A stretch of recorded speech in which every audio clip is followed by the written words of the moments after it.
As they say, it's all downhill from here. So this is the easier part, the part that I like the most. I still got to do a little bit of work on my tender wheels.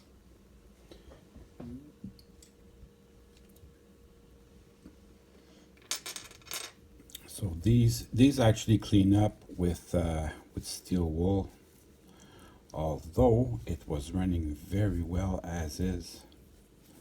I'm starting to question whether I'm gonna do it.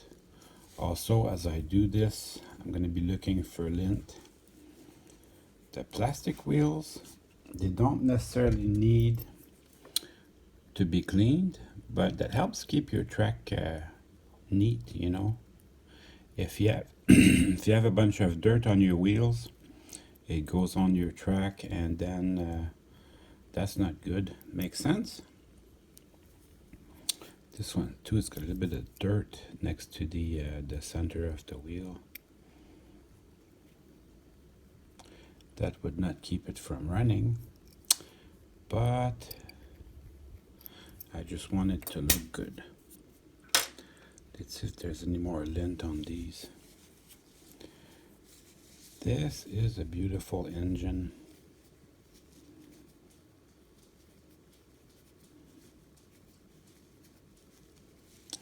Maybe I could cheat a little bit and use these wheels from my Pilot, because they would be all the same. Let's see if it will fit in my Pilot truck. Oh, it's on there tight. I don't know how old this engine is. It could be oh, look at that, that's gonna work. Oh, that's a very, very good news.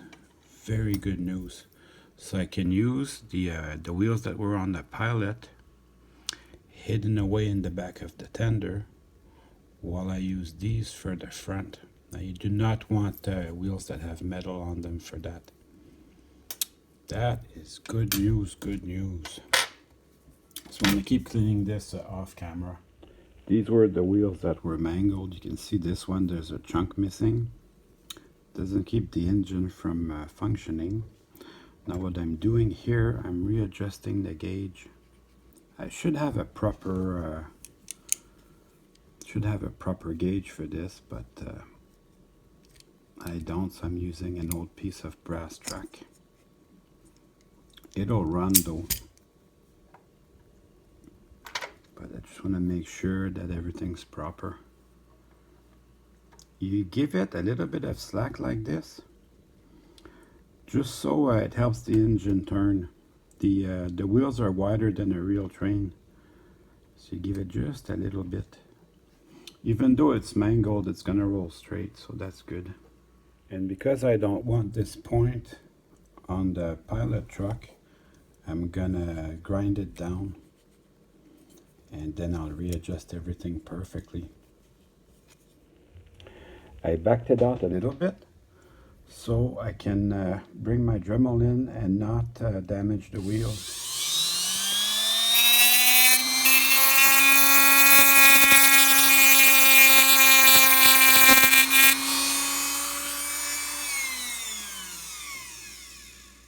So I'm just gonna square it up. This is the look that I'm going for. Once it's painted, you can barely see it. I still have my little arrow from part 1. I'm just going to mark it with a little bit of masking tape, just so I remember which end is the front. And that should be good right there. So on the plastic wheels, I don't really need to paint them. Just do the white tires on them. I think I'm going to go over this red paint here. That doesn't look too good. But on this side, I am going to paint just the face of the wheel. I don't want to get paint anywhere near this or that, because that brings electricity to my tender.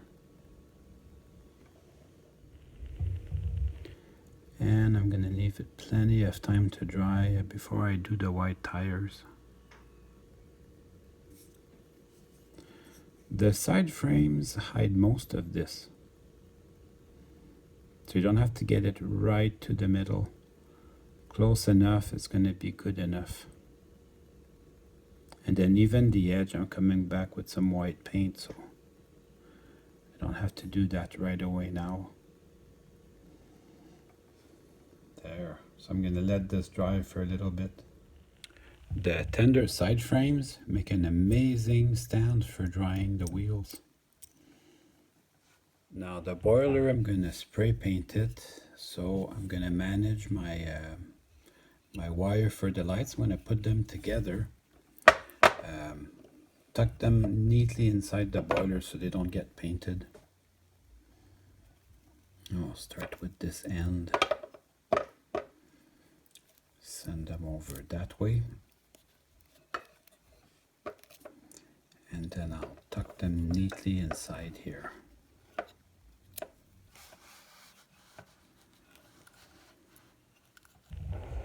That way I can spray paint and not worry about that.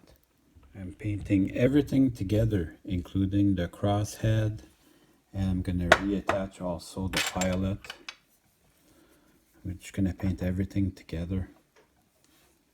And then the frame will go back in the boiler for painting. So I've got to mask out this area here. I don't want any paint in my motor, so I've got to mask all this out. And the wiring also. I have to tuck that away somewhere. Now everything's well protected.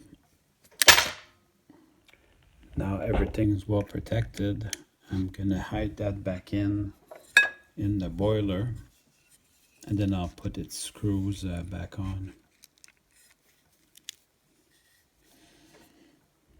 I don't want paint to get into any of the mechanical parts, so I tape everything off.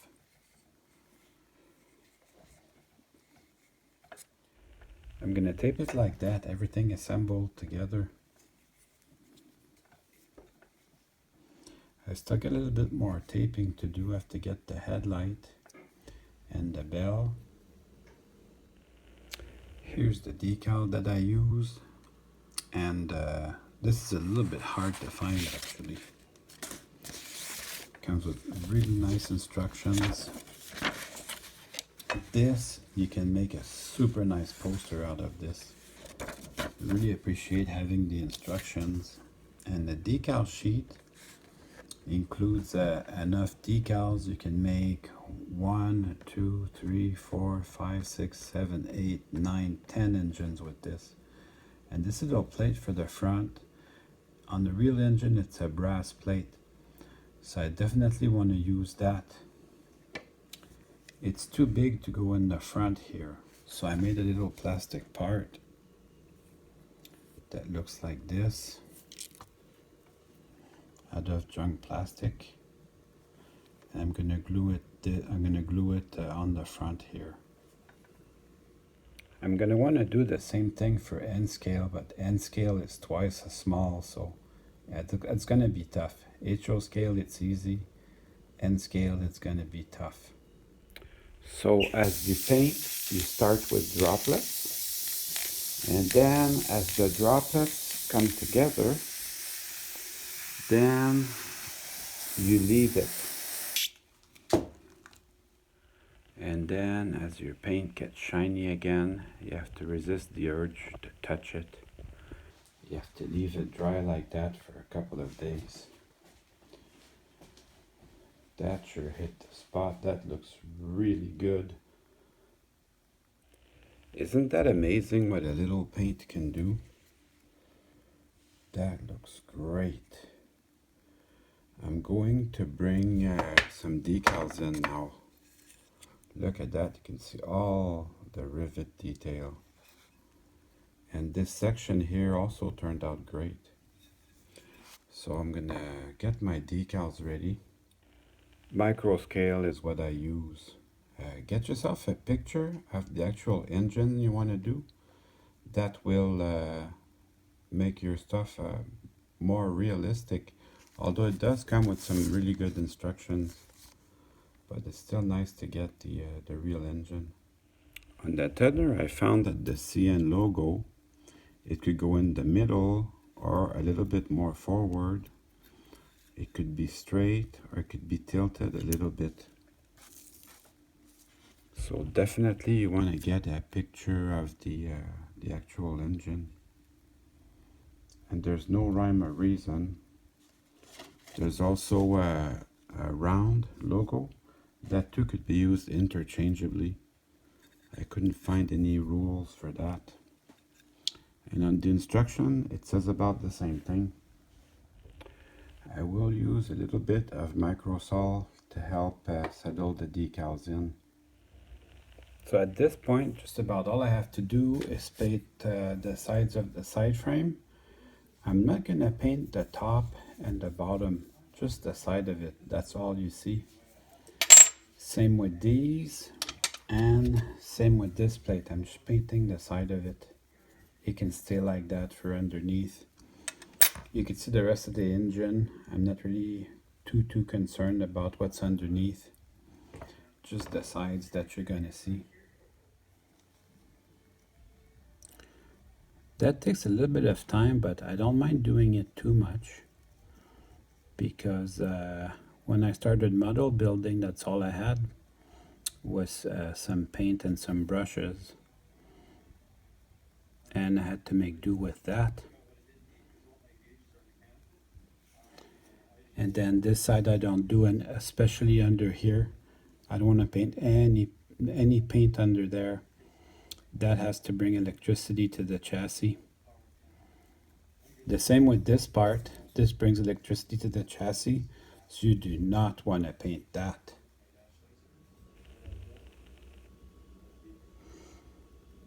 I just need to do the side like this, and that's going to be great. I will be painting the little window red, and I find that maybe a little ironic that I was upset that this locomotive was painted red and black, and now I go around and I painted red and black again. Now this is what my window looks like once it's finished. I'm gonna paint the side of the running boards white here, just like the real engine. I use the Sharpie paint pen. It sure makes everything easy.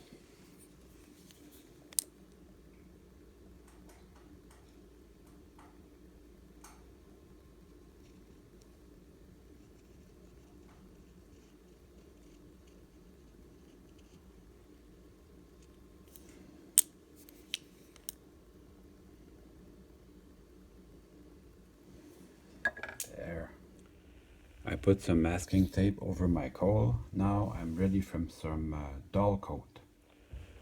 With the dull coat, everything looks much more professional. Now I have to rebuild everything. We're about to see if it's gonna run. I can actually start by removing my masking tape here.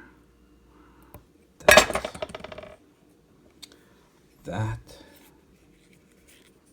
is the next step. There. I have my light bulb, I have my bell. A little bit of detail sure helps. I'm going to remove the frame from the locomotive now. I just had to remove these 3 screws here, and that should release the frame, and that should be able to work on the motor.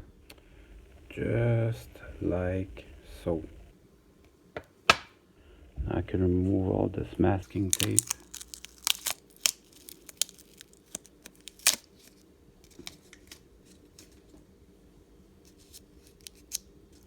I go easy because it's electrical components, so I don't want to pull too hard on the electrical components.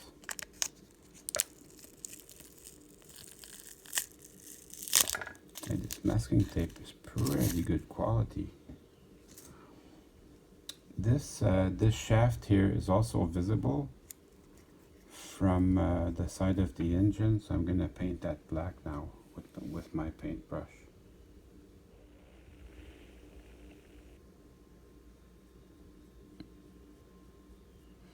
I'm only going to paint the surface, the side of it. I don't need to get in deep in there. because you can see it from the side.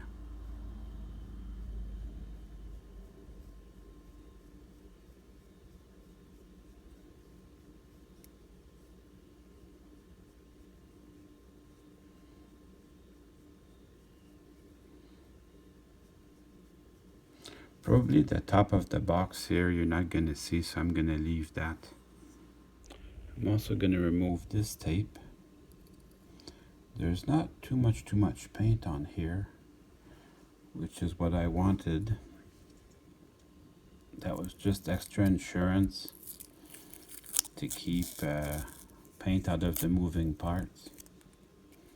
Seems to have worked. I'm going to put a little bit of lubrication on each side of the worm gear, just for extra insurance, since I have everything in my hands now. And that, as they say, should be that. I'm going to run it on the bench. That will just make sure that the oil gets in there, although I can run it a little bit with my fingers. Everything feels good, so that's good. I'm going to start putting my tender back first, actually. I will explain why in 2 minutes.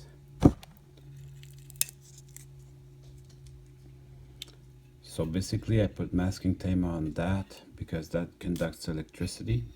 You do not want to get that painted. And then I have to reassemble my trucks. That too, on the middle part, I did not put any paint for the same reason. Now when you put the tender back, you have to be careful because it only picks up electricity from one side of the track. Now what that means is if you put one wheel like so, and then you put the other wheel or the other truck like so, you're going to make a short circuit. Also, I'm about to put the drivers back on, and I have to know the polarity for the drivers as well. I need to have this all sorted out ahead of time, planned out and organized.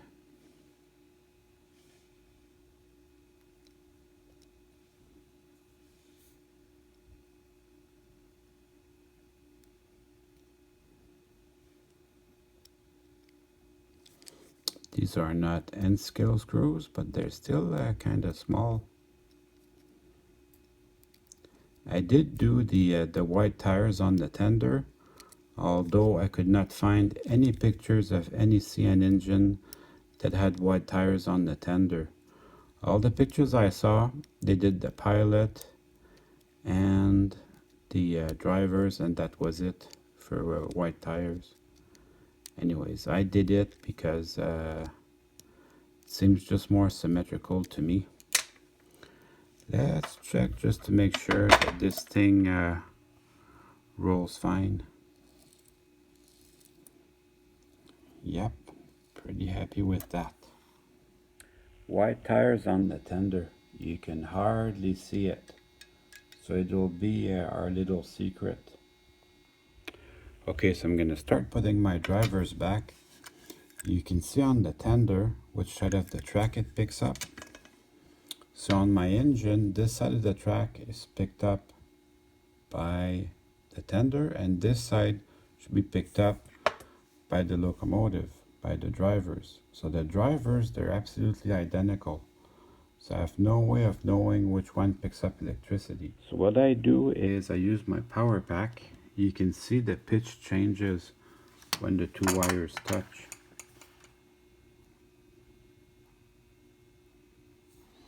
You could use a light bulb to the same effect.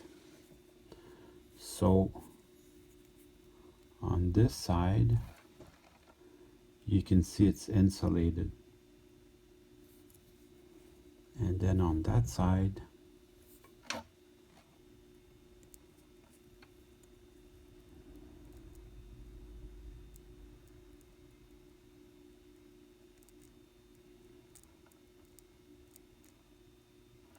you can see the pitch changes. So this side's picking up electricity.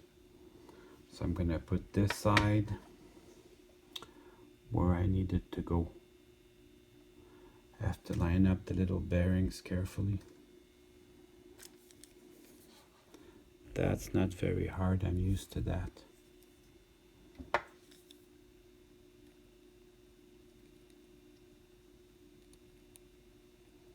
So just line these up carefully.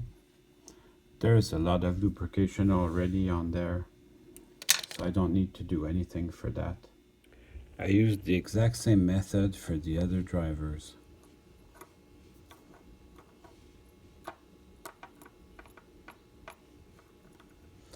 And while I'm there, I also check the quartering to make sure that the drivers line up on both sides, and that is fine. I'm gonna put this plate down just to be sure.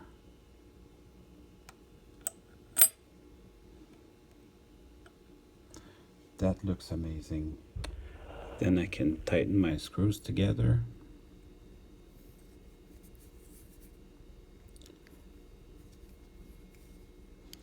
They don't have to be super tight, just tight enough so they don't back out. That would be a good guide, I think. It's time to take care because a lot of little fine adjustments while you're doing that will make a difference down the road.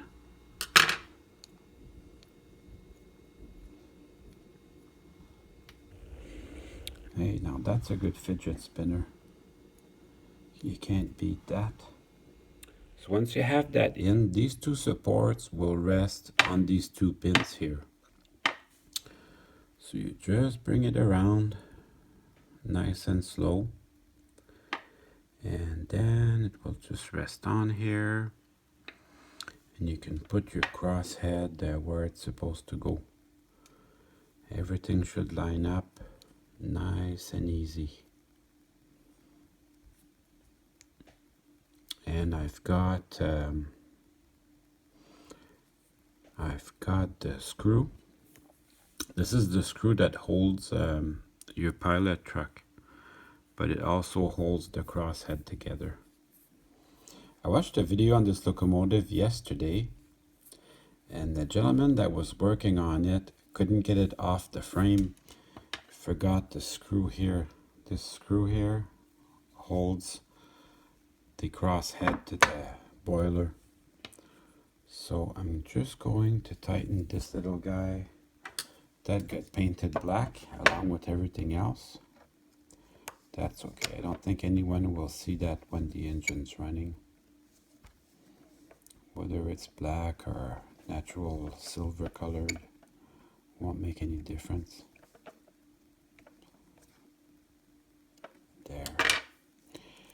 And then I could start further lining this up to where I'm happy. It's got a tiny little slit where it sits. And then you just have to line it up where it's straight. Just wanted to give you a little close-up. So this support here is jammed in between here and here. So it's very solid in there. Now just have to assemble all the main rods now. Let's start it on this side. That's going to make it easier. Now I have two main rods. I have one that's a little bit dirty and one that's really shiny. So the dirty one is going to go in the front because you don't see it as well. And then the really clean one is going to go in the back because I'll see it more. Just like so.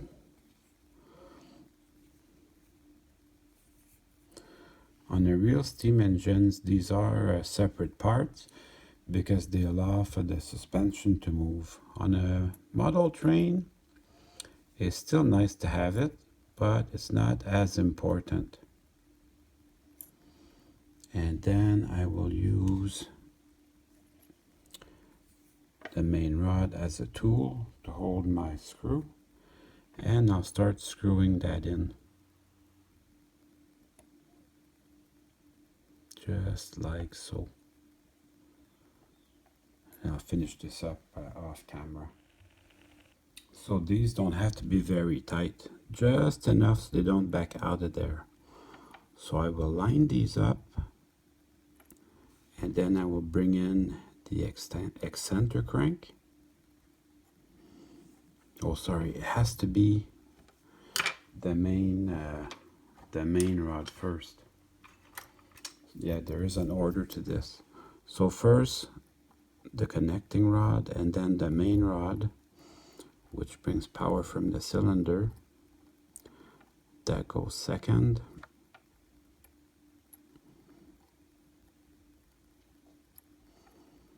And then after I got that, then I can bring in the eccentric crank. Eccentric crank with its rod goes over here like so. And then I'll bring in the its crank. And they provide a little brass sleeve. They provide a little brass sleeve so it can rotate and not hurt anything. And they also have a little bolt that goes in there. It's hard to do it on camera. It's a little bit hard to do, but once you have it though, it all comes together, all makes sense. So this screw doesn't need to be very tight. Just has to be tight enough that it doesn't back down while the engine's running. So the timing of the eccentric crank has to be, 180 degrees from the counterweight, and then back just a little bit. Just to give it some movement. Doesn't have to have a lot of amplitude. Just a tiny little bit. And then tightening this is tricky. In natural scale it's small, but in N scale it's very tough. So I'm going to keep tightening this off camera. And then I'll do the exact same thing for the other side.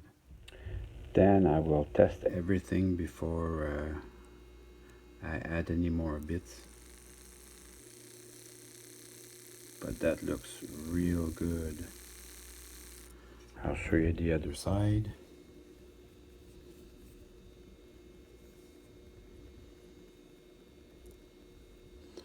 My hands can't touch the wheels, but I am going to show you that everything's lined up properly.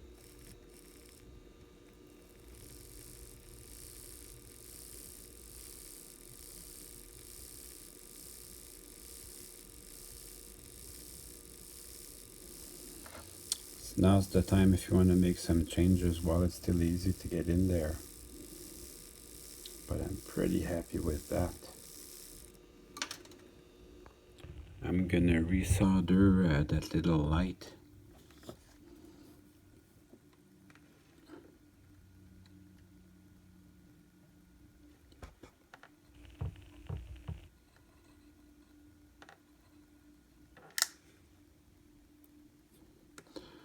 That looks good, and then we'll do the other one. Same thing.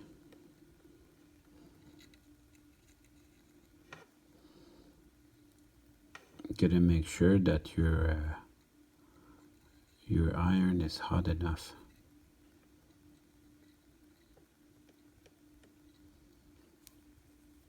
Otherwise, you get into trouble.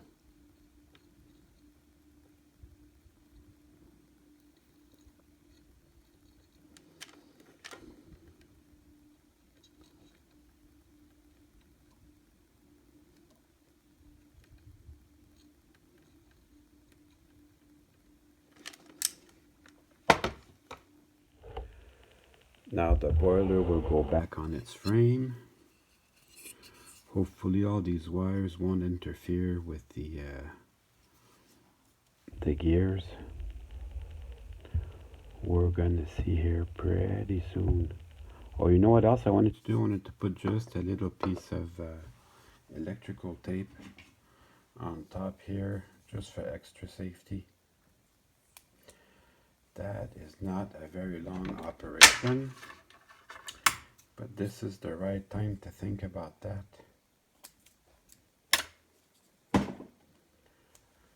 Just a little extra insurance, you never know.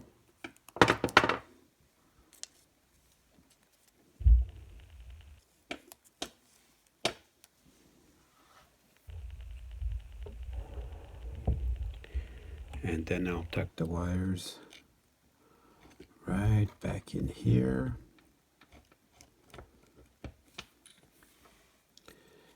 And that, as they say, will be that.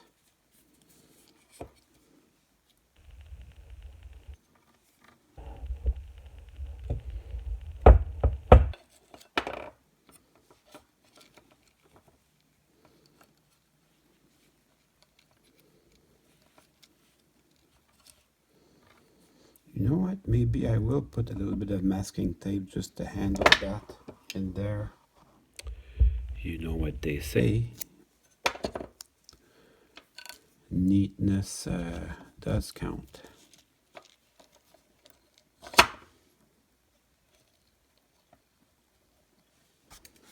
So I'll just be sure to stick that in there so it doesn't bother me anymore. And the masking tape is just the exact width that I needed, so that's also pretty good luck. That was just a little bit of extra work, but that makes everything look much, much better. That's very rewarding.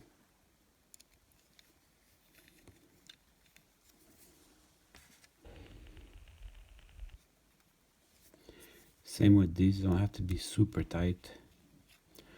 Just tight enough so they don't back out.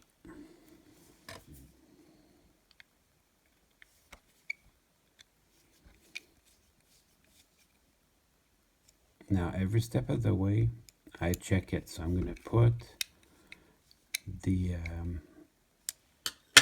screw from the smokestack just to be sure, and then I'll check it again. Yeah, it's starting to look real good, this engine.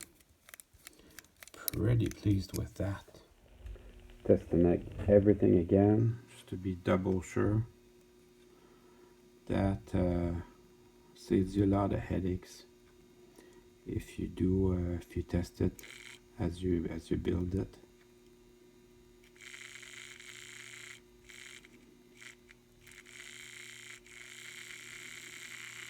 So that's just awesome. So we'll put this trailing truck again. Don't forget that little spring.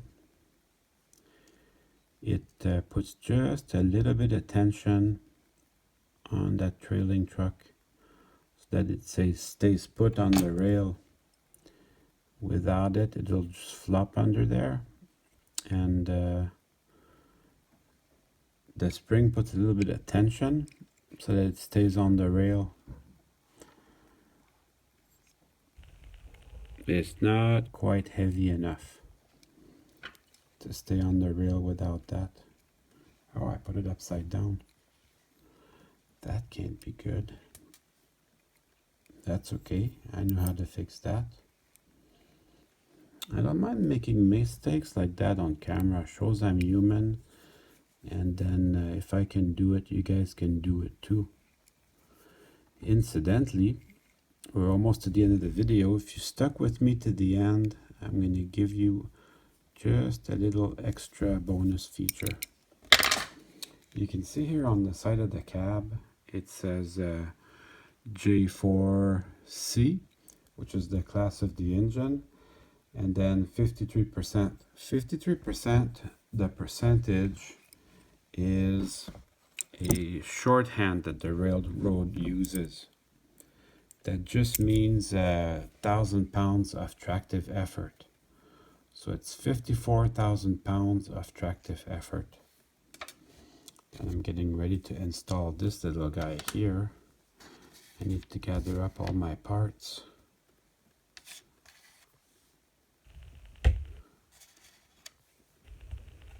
So I'm going to put all my parts together. So that goes on the bottom. Or when I flip the engine around, it's going to be the top over this with that. And I put my little masking tape so I would know which way the front is again. That should all go together like so. And then, I don't know if you remembered, but this was a good runner. We're going to keep it being a good runner. I don't want to change anything. Then we'll just screw that in. I can see why you can get mixed up. It just wants to turn around like that. If I lost that spring, it would be bad. It really does feel just right. And again, this has to be just hand tight. Doesn't have to be very tight. But that looks awesome. I don't have too many parts left in my box there. I've got the handrails. I've got to put back the handrails. So that's gonna go back. That's gotta go back. I just got to thread this back through the little eyes. It's pretty easy to do actually. I'm gonna keep working on it off camera because I think that makes a little bit of a boring part, but it's not hard. Really, it wasn't that hard to do. Now the only part I have to put is the little pilot with its screw. And then I'll have to line up the handrails to it again. But then I can just screw that back in, and that will be that. I'll let you have a look at the front here. That looks really cool. I think I'm going to keep them. I could paint them, but I think I'm going to keep them with the natural stainless steel finish. That looks pretty cool. All right, now all I got to do is bolt back the my truck, my drilling truck spring left. I got to look into that. Maybe my trailing truck screw wasn't tight enough. Anyways, it seems to be sorted out now. I'm going to add my tender, and that should be good, actually. Just add the wiring to the tender, and that should run good now. The only way to find out for sure is to go on the track. That's a little bit bigger than N scale. So now it's time to run some trains. Yo, check it out. I can make it crawl now as slow as I want to. All aboard!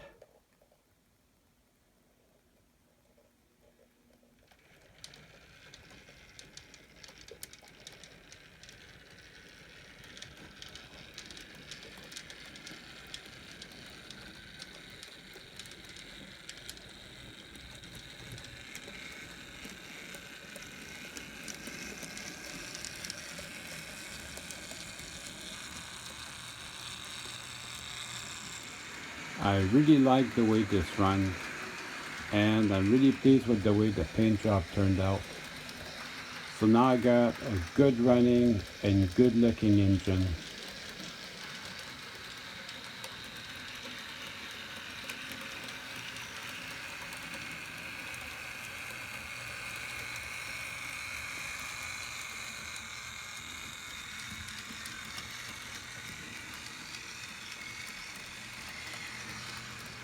Well, I hope you enjoyed the video. I certainly had fun making it for you.